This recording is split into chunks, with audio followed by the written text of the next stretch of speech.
participar.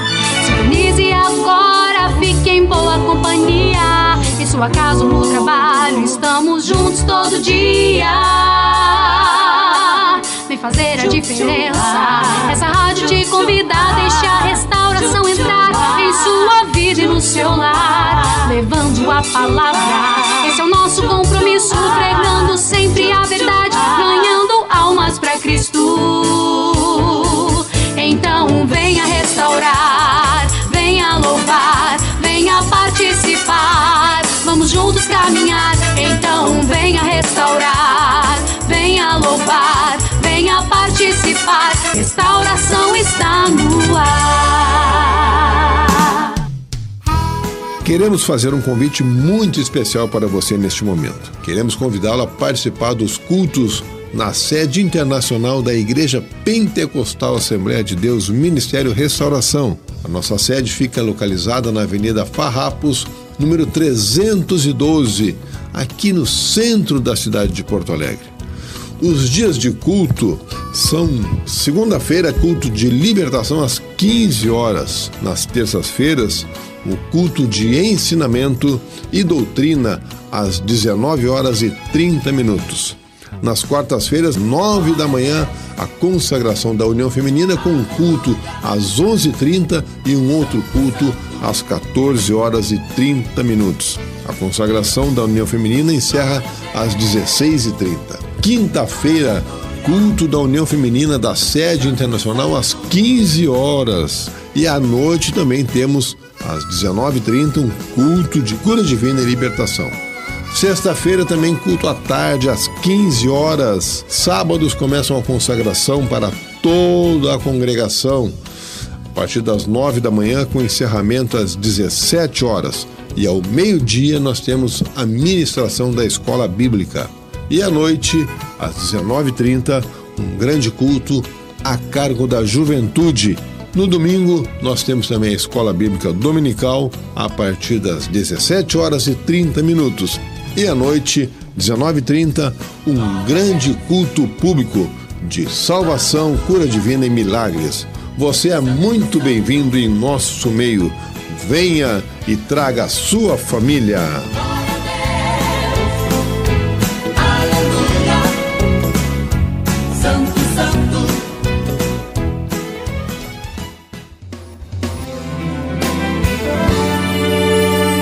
Livraria Ramo da Videira.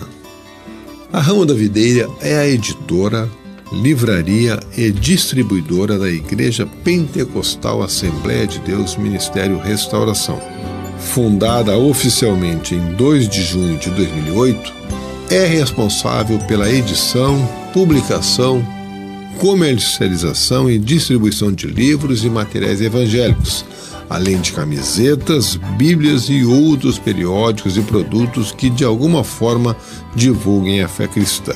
Todo o material de ensino que a nossa igreja tem utilizado em suas centenas de congregações e também em outras instituições evangélicas é produzido exclusivamente pela editora Ramo da Videira. Está localizada dentro do complexo da sede internacional da Igreja Pentecostal Assembleia de Deus, Ministério Restauração, que fica na Avenida Farrapos, número 312, no centro da cidade de Porto Alegre. Conheça nosso catálogo acessando ao nosso site ramodavideira.com.br. Para maiores informações, entre em contato com o nosso serviço de atendimento ao cliente pelo telefone WhatsApp, código de área 51 982 641 450. Ramo da Videira, nosso objetivo é abençoar a sua vida. Queremos falar nesta noite sobre 3 não da salvação. Glória a Deus. 3 não da salvação. Mateus capítulo 13, versículo 44 até o 45, diz a palavra de Deus: o reino dos céus é semelhante a um tesouro oculto no campo, o qual certo homem, tendo achado, escondeu. e transbordante de alegria vai, vende tudo que tem e compra aquele campo. O reino dos céus é também semelhante a um que negocia e procura boas pérolas. Amém. A palavra de Deus está nos falando aqui a respeito do tesouro da salvação. Jesus mostra-nos, meus irmãos, que, em primeiro lugar, para que alguém seja salvo, tem que entender o valor da salvação. Tem que entender o valor da salvação. Enquanto nós não compreendemos o valor da salvação, nós não vamos entender a salvação. E não vamos poder também fazer aquilo que necessitamos para experimentar uma vida com Deus. Jesus disse que o reino dos céus é semelhante a um tesouro oculto no campo. E um homem, tendo achado, escondeu, e transbordante de alegria vai, vende tudo que tem e compra aquele campo. Então, em primeiro lugar, o homem descobriu o tesouro. Achou o tesouro. Descobriu que havia um tesouro no campo. E depois diz a Bíblia que ele vai e vende tudo que tem para comprar aquele campo e poder ter direito ao tesouro que está no campo. Aleluia! Glória a Deus! E no verso 45, Jesus disse que também o reino dos céus é semelhante a um que negocia e procura boas pérolas. E tendo achado uma pérola de grande valor, vende tudo o que possui e a compra. Glória a Deus. Tanto o tesouro no campo, quanto a pérola, são duas coisas que estão ocultas. A pérola, você sabe que ela dá dentro de uma ostra. Ela é produto da ostra. Uma pedrinha está ali dentro da ostra e ela, para proteger-se da pedra, ela produz um líquido. Este líquido então forma a pérola. Então a Bíblia Sagrada mostra, meus irmãos, que a salvação é alguma coisa oculta aos homens. Mas aquele que busca, a acha. Aquele que busca, encontra. Aquele que busca a Deus, descobre o tesouro da salvação. Que está oculto para os homens. Que está oculto para a mente natural dos homens. Mas aquele que busca, encontra. Aquele que busca, acha. A ostra, quem já viu uma ostra? Quem já viu uma ostra? Não é? Quem sabe muitos já comeram ostra até. A ostra, meus irmãos, ela é feia. Ela não é bonita, a concha da ostra não é bonita como a concha desses caracóizinhos. Até uma lesma de jardim, o caracol dela é mais bonito que a ostra, não é verdade? Uma coisa feia. Você olha aquele negócio feio. Mas ali dentro, dali que surge a pérola. Aleluia, glória a Deus.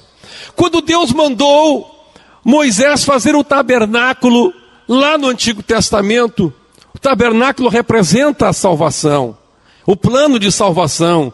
Dentro do tabernáculo era ouro. Dentro do tabernáculo era tudo de ouro, candelabro de ouro, arca de ouro, incensário de ouro, mesa de ouro, tudo de ouro. Mas pelo lado de fora era pele de cabra, pele de animal marinho, era feio. Quem olhava o tabernáculo de fora era feio, mas quem entrava dentro era ouro.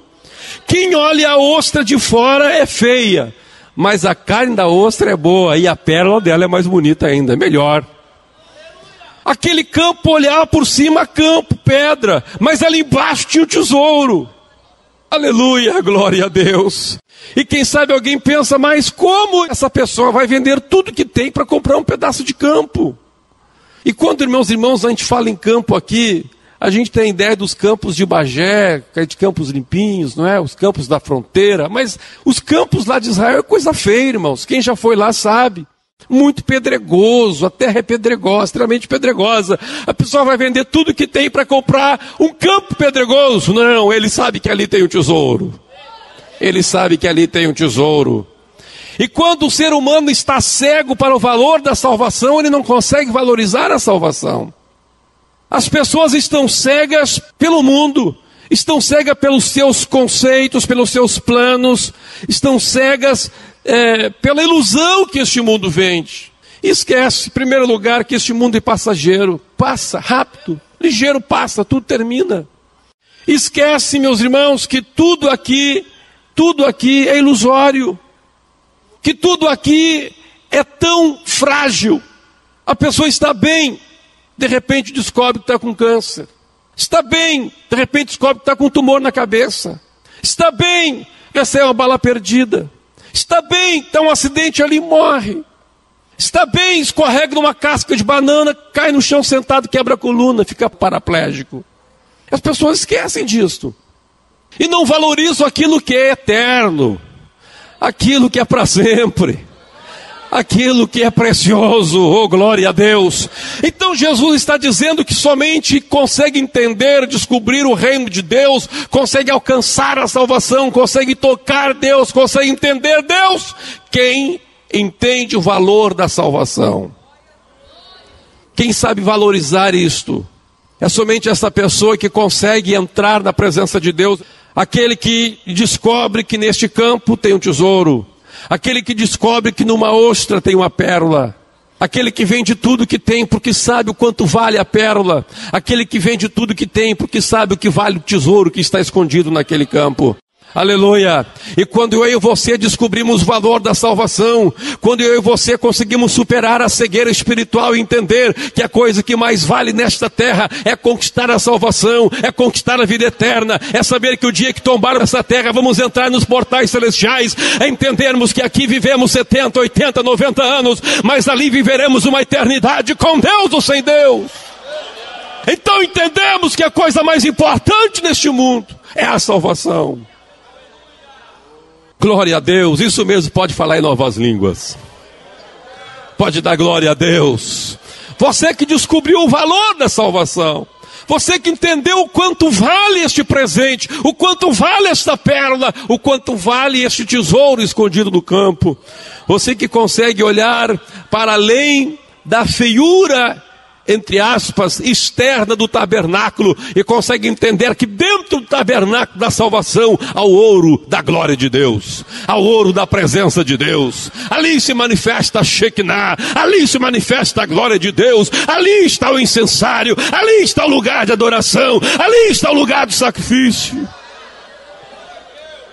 Oh, glórias ao nome de Jesus! Oh, glórias ao nome de Jesus! Infelizmente, a maioria esmagadora das pessoas só descobre o valor da salvação depois que a perderam eternamente. A Bíblia diz, em Lucas capítulo 16, versículo 24, neste capítulo a Bíblia fala de dois homens, um extremamente pobre, chamado Lázaro, o outro muito rico, que a Bíblia não dá o seu nome, só diz que era muito rico. E Jesus conta a história destes dois homens. E Jesus diz que quando o rico morreu, foi para o inferno. E lá do inferno, antes da morte de Jesus, as pessoas iam todas para um lugar chamado Hades. Não é como hoje em que os salvos vão para o céu. Naquele tempo todo mundo ia para um lugar chamado Hades. A Bíblia diz que havia um abismo, havia algum obstáculo entre os dois lugares, de maneira que alguém que estivesse num lugar podia enxergar os que estavam no outro. E diz a Bíblia Sagrada então que o rico, estando no inferno, olha para o paraíso e enxerga Lázaro no seio de Abraão. E diz então o versículo 24, então clamando disse, Pai Abraão, tem misericórdia de mim, e manda Lázaro que molhe em água a ponta do dedo e me refresque a língua, porque estou atormentado nesta chama. Ele descobriu o valor da salvação somente depois de ter perdido a salvação. Somente quando era tarde demais. Somente quando não havia mais oportunidade, não havia mais chance. E aí ele descobre o valor da salvação. E aquele homem então clama desde o inferno e pede a Abraão, por favor, manda alguém lá na terra e avisa os meus irmãos para que eles não venham para cá. E a resposta que ele ouve, eles têm a Bíblia, eles têm a lei e os profetas lá, eles podem ler a Bíblia. Lá na Bíblia está tudo isto. Lá na palavra está tudo isto. Aleluia. Glória a Deus. Glória a Deus. Glória a Deus. Estes dois homens que a Bíblia relata nesta ilustração de Jesus, o homem que comprou o campo e o homem que comprou a pérola, eles entendem o valor da pérola e o valor do campo. E Jesus disse: o reino de Deus é assim. O reino dos céus é conquistado assim. A pessoa tem que entender o valor e tem que então renunciar a alguma coisa para conseguir obter este valor. Estes dois homens, diz a Bíblia, venderam os seus bens, disseram não para os seus bens para comprar o tesouro e para comprar a pérola. E Jesus fala que para conquistarmos o reino dos céus também temos que dizer não para algumas coisas. E por isso a mensagem de hoje é 3 não que temos que dar. Aleluia. O primeiro não é não para o pecado. Diz a Bíblia Sagrada em Atos capítulo 3, versículo 19: arrependei-vos, pois, e convertei-vos para serem cancelados os vossos pecados. Arrependimento significa mudança de direção, arrependimento significa mudança de caminho, mudança de propósito, em relação a ações ou em relações a omissões. Você tanto pode pecar fazendo o que não deveria fazer, como pode pecar não fazendo o que deveria fazer. Quando você faz o que não deveria, você está pecando por ação. E quando você não faz o que deveria ter feito, você está pecando por omissão. Assim, por exemplo, quando você mata, você está agindo. É uma ação pecaminosa. Mas quando você não ama, você está então pecando por não amar. Não amar a Deus, por exemplo. A palavra de Deus então nos diz que o primeiro não que nós temos que dar é o não para o pecado. E este não para o pecado, meus amados, não é tão difícil. Não é tão difícil. Até as pessoas sem Deus dizem não para muitos pecados. As pessoas sem Deus dizem não, por exemplo, a gente boa, a gente que não tem Deus, mas é uma gente direita, gente de moral, que diz não para adultério, não aceita adultério. A gente que não é crente e diz não para o roubo, diz não para o assassinato, para o homicídio, diz não para a mentira. Pessoas que não creem em Deus são ateus. Mas são pessoas de uma elevada moral, e dizem não para coisas que a consciência coletiva ou a moral coletiva dizem que são erradas. Dizem não para coisas que a lei diz que é crime. São pessoas que procuram se comportar, ter um comportamento social exemplar. Dizem não para o crime, dizem não para o pecado, ainda que não entendam o pecado como pecado, mas como alguma coisa de reprovação moral. Mas as pessoas procuram dizer não para coisas erradas. Mas temos que deixar o pecado. A Bíblia Sagrada fala em Provérbios 28, 13... o que encobre as suas transgressões jamais prosperará, mas os que as confessa e deixa, alcançará misericórdia. Aleluia, glória a Deus. O que temos que fazer para alcançar a misericórdia sobre o pecado? Temos que confessar o pecado e deixar o pecado. Aleluia, glória a Deus. Confessar o pecado e deixar o pecado. Aqui, meus irmãos, se manifesta a graça de Deus. Ontem eu estive visitando uma família e ali havia diversas pessoas, vizinhos, e enfim, diversas pessoas estavam reunidas naquela casa onde nós fomos para falar a palavra de Deus. E eu vejo, meus irmãos, o quanto as pessoas confundem o que é graça de Deus. As pessoas não entendem o que é graça de Deus. E eu vi que tinha algumas pessoas ali de igrejas liberais, onde é pregada esta graça distorcida, a graça que não é graça. Então, as pessoas, quando eu comecei a falar sobre questão de pecado, pessoas começaram a falar: pastor, isso é pecado, isso é pecado. Isso é errado. Está aqui na Bíblia, é errado, é pecado. Mas nós não estamos no tempo da graça. Jesus não fez sacrifício por nós.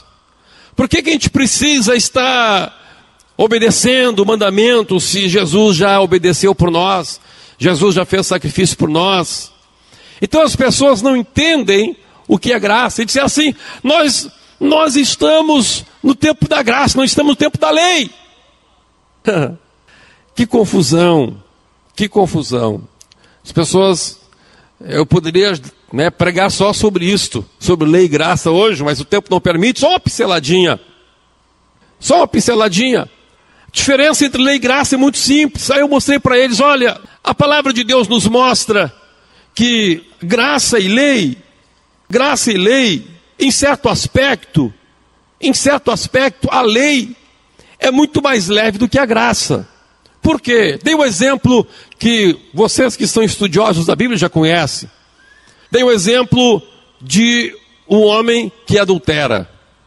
No Antigo Testamento, o mandamento era, não adulterarás. E o adultério é a conjunção carnal, é a relação sexual entre o homem e uma mulher, em que ambos ou um deles é casado, mas não são casados entre si. Isto é adultério. E quando chegou no Novo Testamento, Jesus disse assim, ouviste que foi dito, não adulterarás.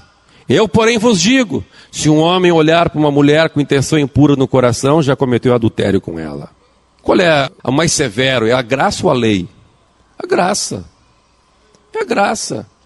Agora, mas pastor Humberto, mas então graça não é graça? Claro que graça é graça. Claro que graça é graça. Por quê? Porque a partir daí que mora a diferença. A partir daí que mora a diferença. No tempo da lei, se o camarada adulterasse, o que acontecia com ele? Era apedrejado, era morto.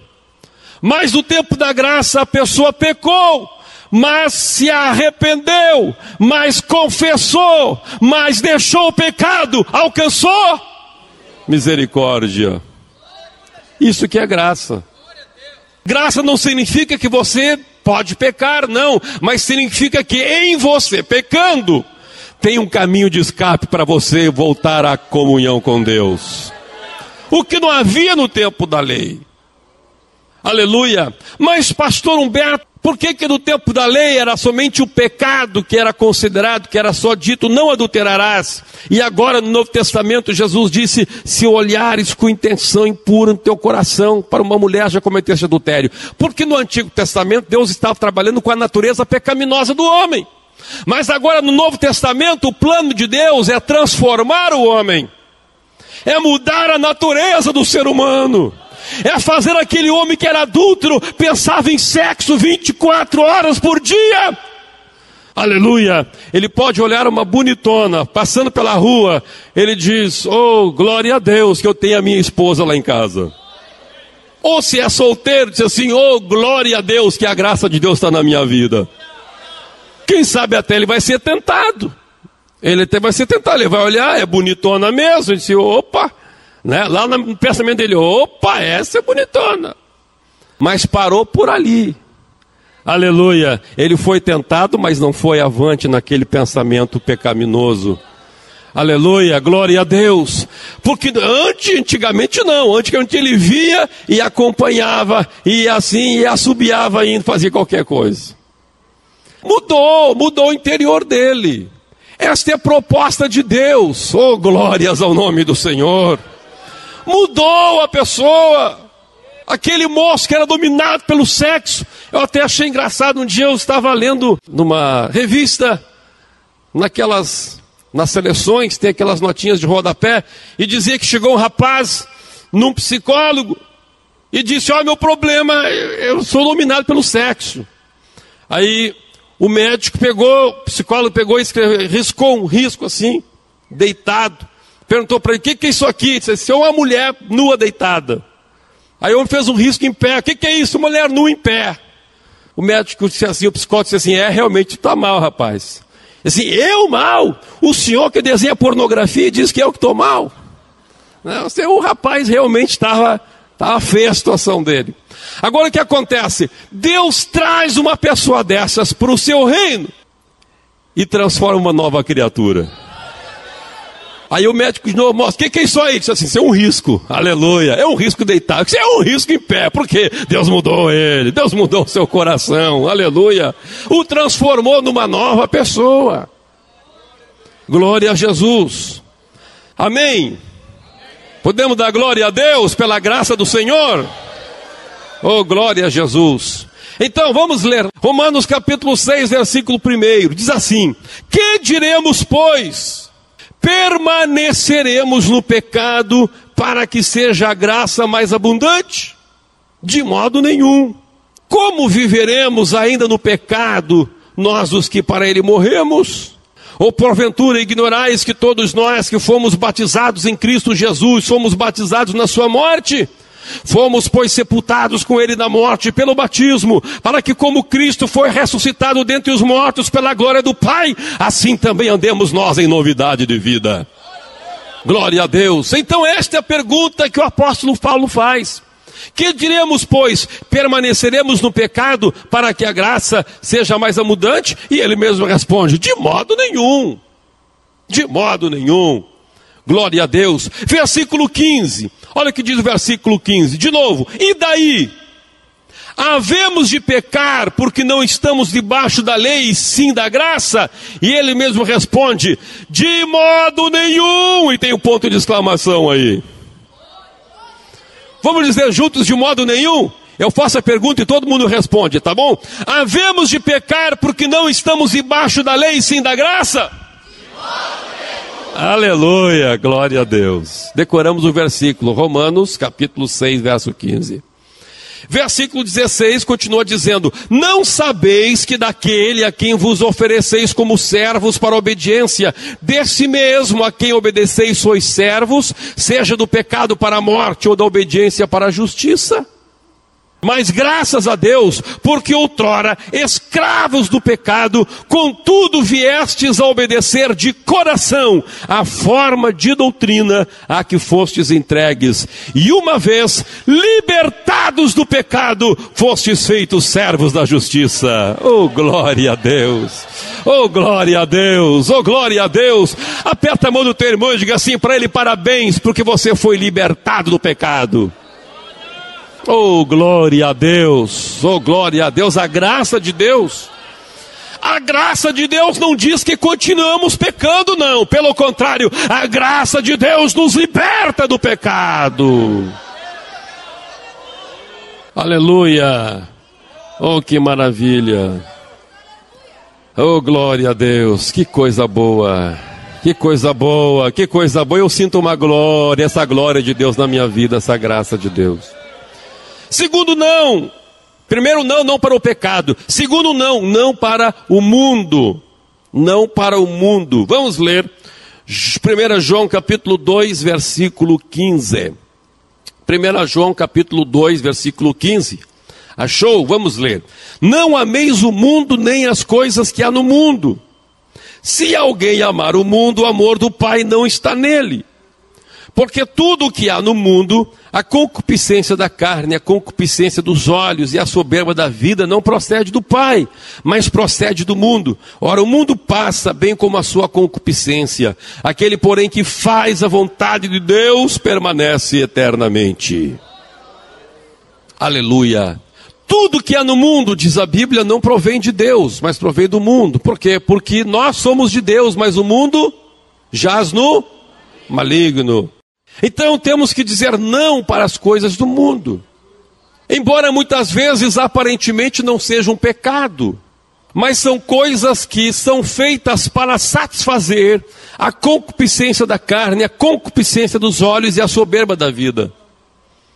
Pastor Humberto, e qual é o grande problema do mundo? O grande problema do mundo é que o mundo jaz no maligno. Todo esse sistema no meio do qual nós estamos vivendo inseridos, ele está comandado por Satanás. Este sistema, o sistema da moda, o sistema da própria educação, enfim, do esporte, das artes, o inimigo está dominando isto. E procura fazer com que tudo isto afaste as pessoas de Deus.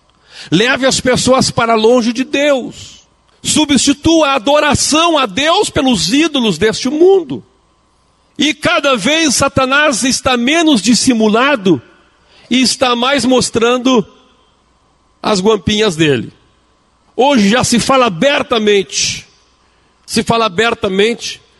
Quando se fala, por exemplo, de um jogador de futebol, diz assim, o ídolo do Internacional. Fala ou não fala? É assim que não fala? O ídolo do Grêmio. Esse jogador é o ídolo. Esta cantora é o ídolo da nova geração. Não é? Os adolescentes têm os seus ídolos. Né? Tem a Gagá. É a Gagá. Tem a Gagá, tem... Quem mais? Bom, ídolos. A própria natureza diz que a Gagá é uma ídolo. Né? Agora veja, a imprensa, todo mundo está dizendo isso. Né? Ídolos. Ou seja, o diabo nem dissimula mais. Antes até podia ser que um crente fosse atrás disso iludido, mas agora ele vai porque quer mesmo, porque o diabo está dizendo, isso aqui é ídolo. É ídolo.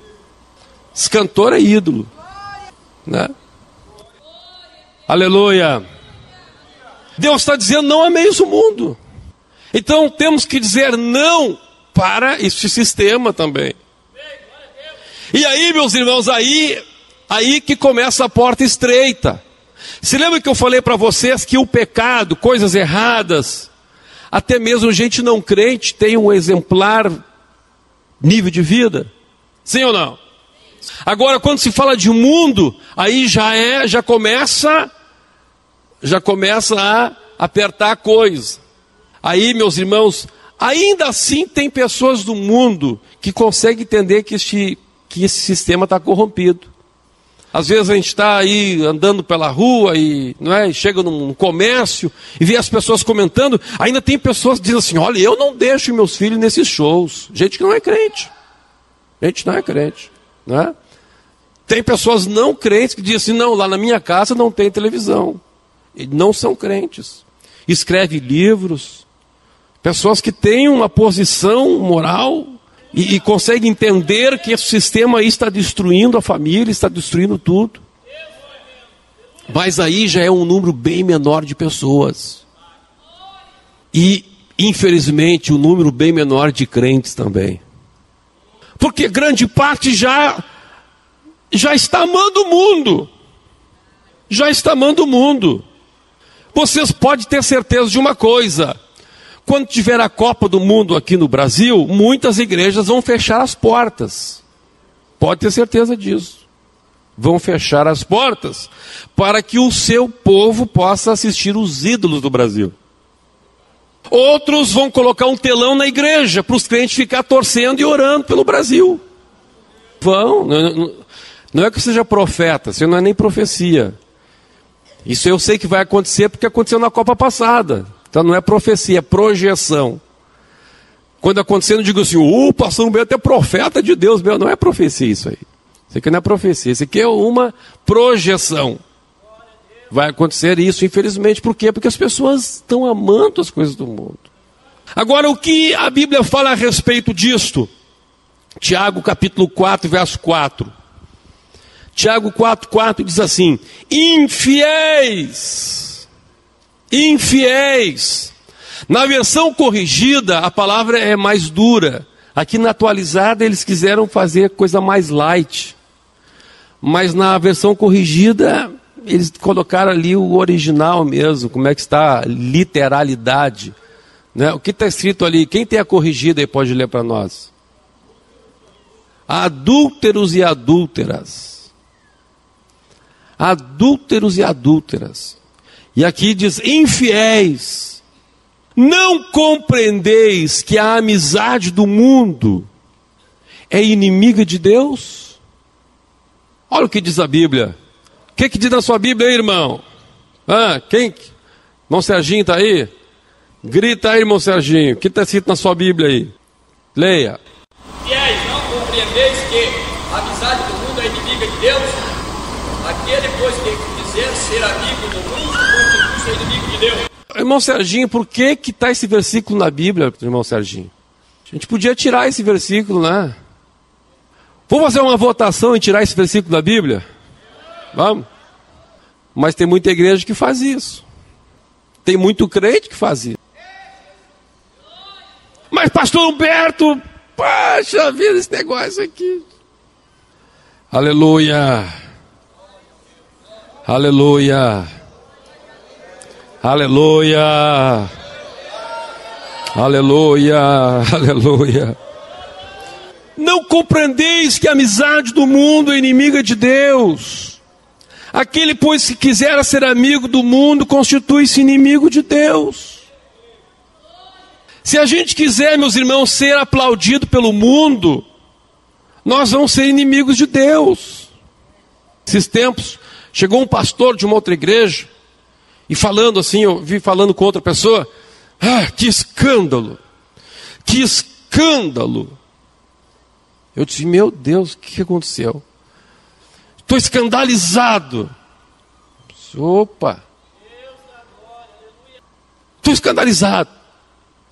Mas por que está escandalizado? Eu estava passeando, estava correndo ali no Marinha do Brasil, e quando eu olho, duas moças passeando no Parque Marinha do Brasil com os cabelão comprido. Que escândalo, meio da praça, de saia e de cabelão comprido. Todo mundo lá de bermuda, de shorts e tal, e as duas de saia, que esse cabelão comprido.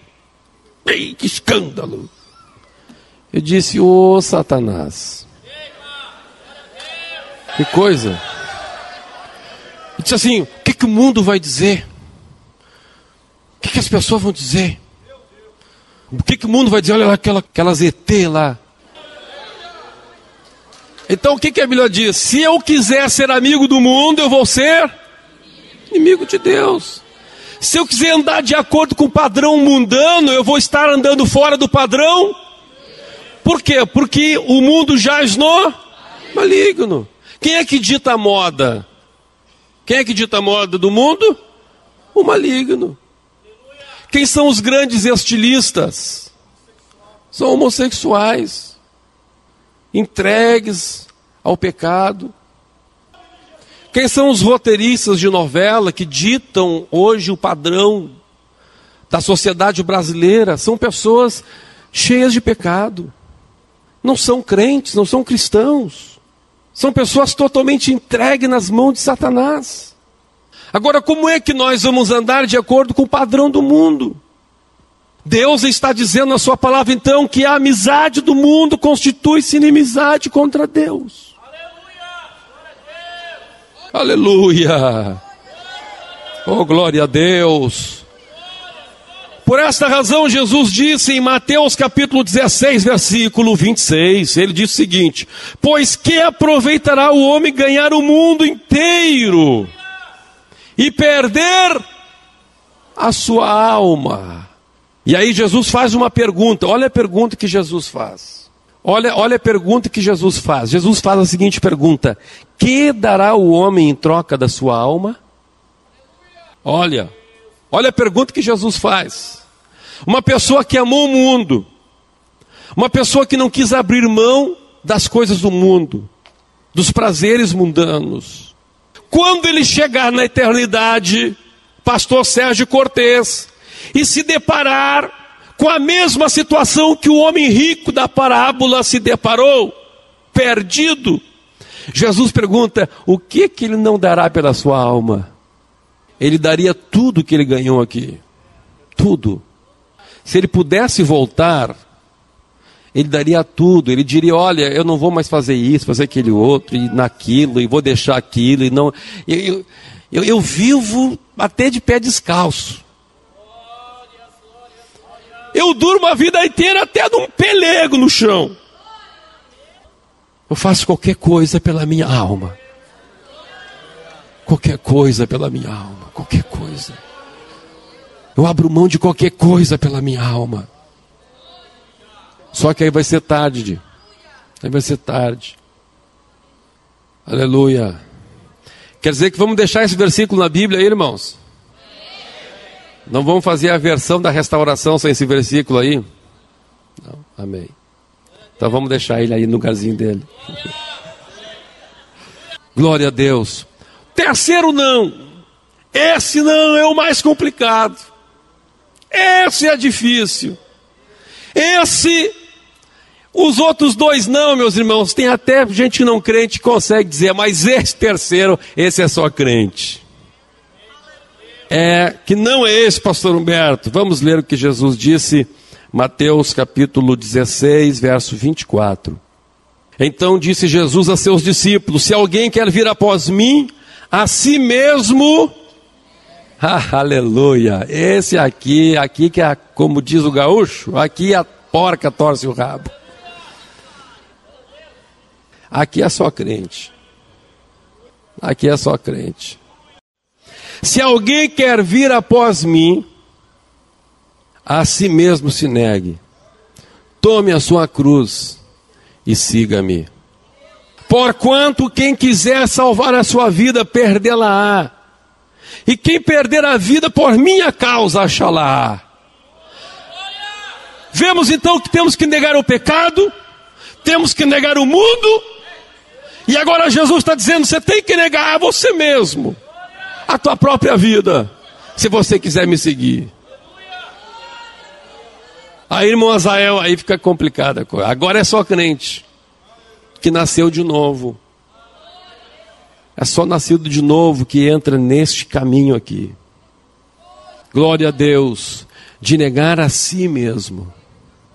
Então muitas vezes o crente nega o pecado, abandona um monte de coisa que ele fazia, nega o mundo, muda o seu círculo de amizade.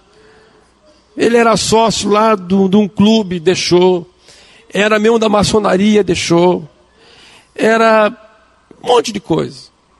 Mas, na hora de negar a si mesmo, na hora de negar a sua própria maneira de ser, ele não se dá conta de que Jesus está do ladinho dele. Jesus está dizendo assim para ele, meu filho. Jesus é muito carinhoso. Então Jesus passa a mão na cabeça da gente assim, né? Meu filho querido, tu deixaste o pecado. Estou muito contente contigo. Perdoei todos os teus pecados. Tu deixaste o mundo, agora tu é meu amigão. Porque a amizade do mundo é inimizade contra mim. Tu é meu amigão. Encosta aqui, tua cabeça aqui no meu peito. Eu te amo muito. Mas meu filho, eu quero a tua vida. Esse teu jeito de ser, isso não dá. Isso é o velho Sérgio. Deixa eu entrar na tua vida completamente, dominar. Nega-te a ti mesmo. Glória a Deus. Bendito. Aleluia, glória a Deus. Aquele Sérgio nervosinho, vão morrer aquilo. Aquele Sérgio ligeiro, malandro, rápido, morre essa malandragem. Né? Liso, vai dizendo aí as coisas aqui que tem que o inimigo põe, não é? Aquelas coisas que é da gente. E porque como é da pessoa, a pessoa nem se dá conta. Ele se criou daquele jeito, irmão Sérgio. Ele não faz aquilo por maldade. Esse é o problema, ele não faz por maldade aquilo. Para ele é normal. Faz parte do ser. Faz parte dele. É o jeitão dele. E Jesus está dizendo, quer me seguir? Quer? Então tá, então entrega a tua vida para mim. E eu dou a minha vida para ti. Aquele que perder a sua vida por amor de mim, achá-la. Mas aquele que não quiser perder a sua vida, esse está perdendo. Se você quer a verdadeira vida de Jesus, você tem que perder a sua. Aleluia! Oh, glória a Deus! Se você quer vir após mim, a si mesmo se negue, dia a dia tome a sua cruz. Olha, este processo, irmãos, de negação é um processo diário e contínuo. Dia a dia. Olha, essa é uma grande diferença dos outros dois não. Por quê? Porque o não para o pecado você diz uma vez e pronto. Quem aqui fumava? Quem fumava aqui um dia disse assim, eu não fumo mais em nome de Jesus, e parou de fumar? Levanta a mão. Levanta. Olha só quanta gente. Você disse uma vez e acabou, não é verdade? Acabou. Amém? Ou todos os dias você vai lá, compra um cigarro lá no mercado e fica, oh, Jesus, fumo, não fumo. Não. Você fumou, acabou.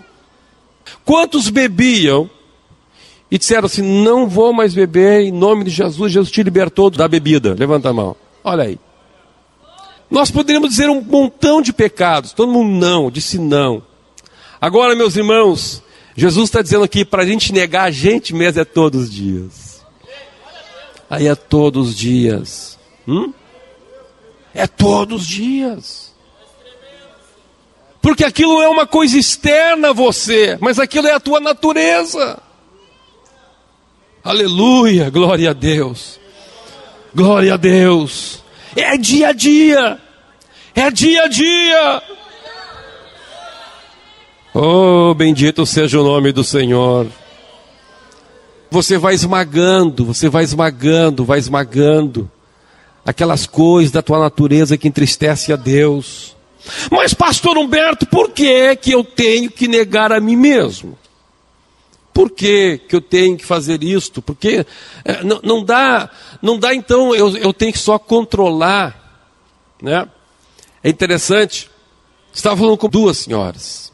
E essas duas senhoras estavam comentando para mim, né? Falando para mim a respeito da vaidade. Tentando me convencer que um pouquinho de vaidade não faz mal. Mas ele disse, mas a mulher. Daí eu pensei assim, né? Perguntei assim para ele, escuta uma coisa. E se o seu marido, é interessante, meus, as pessoas gostam, eles acham que os outros têm que ser santos, mas ele não precisa ser tão santo assim. Mas os outros têm que ser santos. Perguntei assim, escuta uma coisa. Se o seu marido, ou se alguém, eu sabia que elas tinham pavor de cigarro, né? Dizia o seguinte, eu vou fumar só um cigarrinho. Acha que está certo isso? Não, isso não. Não, se deixar de fumar, tem que parar de fumar. Tá bom. E se tomar um pouquinho, só um pouquinho de cachaça? Todo dia toma um pouquinho de cachaça. Não, se liberta, tem que ficar liberto completamente. E por que a vaidade não é diferente? Porque é questão da natureza. A Bíblia diz que cada um é tentado pela sua própria concupiscência. A concupiscência chamada vaidade é própria mais dos homens ou da mulher? Dos homens ou da mulher? Da mulher. Se bem que os homens também.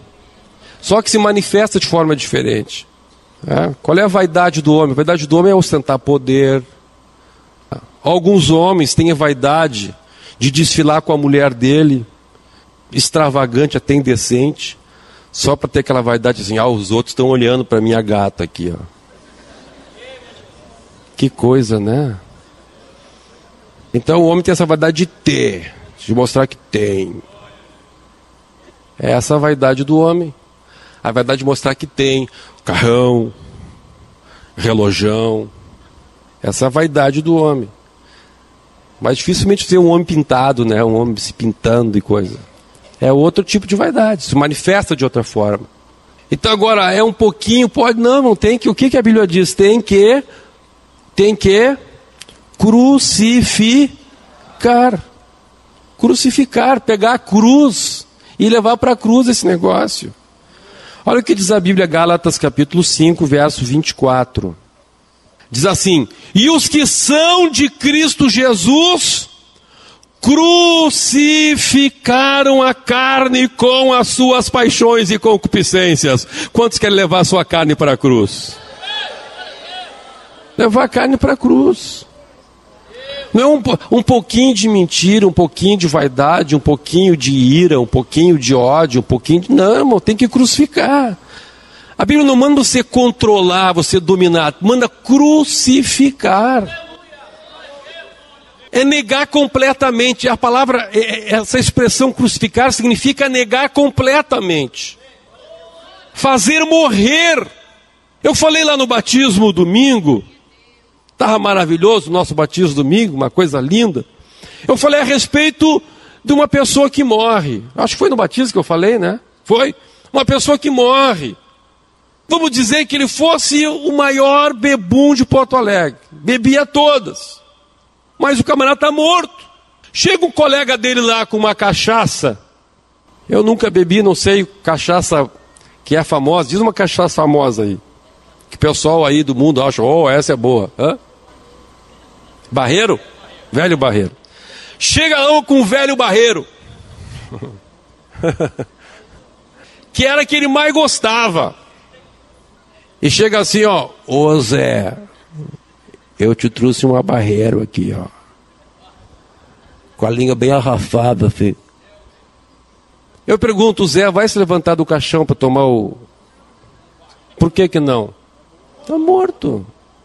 Está morto. Então crucificar significa isso, negar completamente. Até que aquela tua maneira de ser, se você era um irado, se você era um malandrão, tudo queria levar vantagem, competitivo. Tem gente, meus irmãos, que é competitivo terrível. Há uma força da carne na vida dele de competição. Tudo ele tem que ganhar. Qualquer discussão, ele tem que ganhar. Ele vai até o fim para ganhar. Ele está andando de carro com a esposa dele. A esposa dele disse assim, olha lá uma vaca. Ele disse assim, não é vaca, é boi. Aí a mulher disse assim, não é vaca, é boi, mulher. Trava o carro lá, traz a volta, vai lá, lá, é boi, lá, é boi. Tudo tem que ganhar a discussão. Natureza competitiva. Que coisa, né? Tem pessoas que são assim, tem ou não tem? Quem sabe até você é assim, né? Tudo tem que ganhar. Qualquer discussãozinha lá em casa vira um problemão. Porque os dois são brigão. Uma vez eu contei uma história da mulher do piolho. Vocês se lembram da mulher do piolho, né? Não se lembram da mulher do piolho? Ah, se não se lembram. Pois é, se a mulher está fazendo carinho na cabeça do homem. Fazendo carinho. Aí, assim, ai amor, um piolho.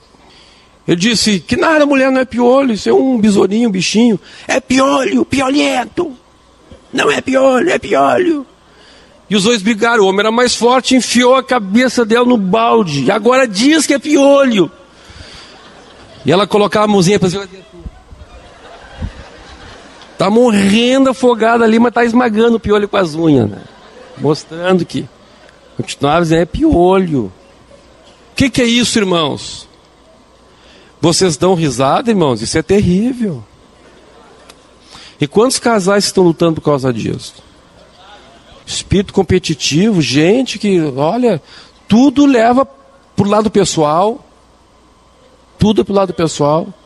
E assim por diante, a gente podia citar um número enorme dessas características da natureza humana. E olha o que diz a Bíblia Sagrada, Romanos capítulo 8 e versículo, vamos ler a partir do versículo 5. Diz assim, porque os que se inclinam para a carne cogitam das coisas da carne, mas os que se inclinam para o Espírito das coisas do Espírito. Porque o pendor da carne dá para a morte, mas o do Espírito para a vida e paz. Por isso, o pendor da carne... outro versículo a gente vai ter que tirar da Bíblia aqui, irmãos. A nossa nova versão brasileira. Por isso, o pendor da carne é o quê? É o quê? Forte, é o quê? Inimizade contra Deus. Por que é inimizade contra Deus? Por quê? Pois não está sujeito à lei de Deus, nem mesmo pode estar. Portanto, os que estão na carne, forte igreja, os que estão na carne, mais forte, os que estão na carne, aleluia. Quem está na carne, irmão Telmo, não consegue agradar a Deus. Por quê? Porque a carne não se sujeita à lei de Deus. A carne não se sujeita. Natureza humana não se sujeita. Então, se a gente não crucificar, negar completamente, nós não vamos ter uma vida agradável a Deus. Porque Deus não se agrada, irmãos, dessa natureza terrena que nós temos. É pelo fato de Deus não se agradar de nossa natureza terrena que Ele nos oferece a natureza celestial. Nos oferece o Espírito Santo. Nos oferece a oportunidade de mudar de vida, de ter uma vida transformada, de viver em novidade de vida. Agora, é fácil negar a si mesmo ou não é? Não é fácil. É doloroso, como está dizendo aqui. É doloroso. Por quê? Porque você está negando você mesmo. Está cortando a carne. Mas Jesus está dizendo dia a dia, a cada dia. Por exemplo, se o teu problema é vaidade, então você entenda as oportunidades que Deus te dá de você crucificar a tua vaidade. Então chega uma mulher, sua amiga, e diz assim: ai, meu amor. Como é que essa gaúcha faz? Ai, meu amor. Né? As gaúchas cantam e fazem aquela volta assim, né? Ai, mas esse teus cabelos grisalho. Aí a tua carne diz assim: ai, só um shampoozinho. Você diz: não, o sangue de Jesus tem poder. Então, o que você fez com isso? Você o que fez ali? Crucificou. Você pegou a sua cruz. Deus te deu a oportunidade naquele dia pegar a tua cruz. Aleluia. Amém. Bendito seja o nome de Jesus. Glória a Deus.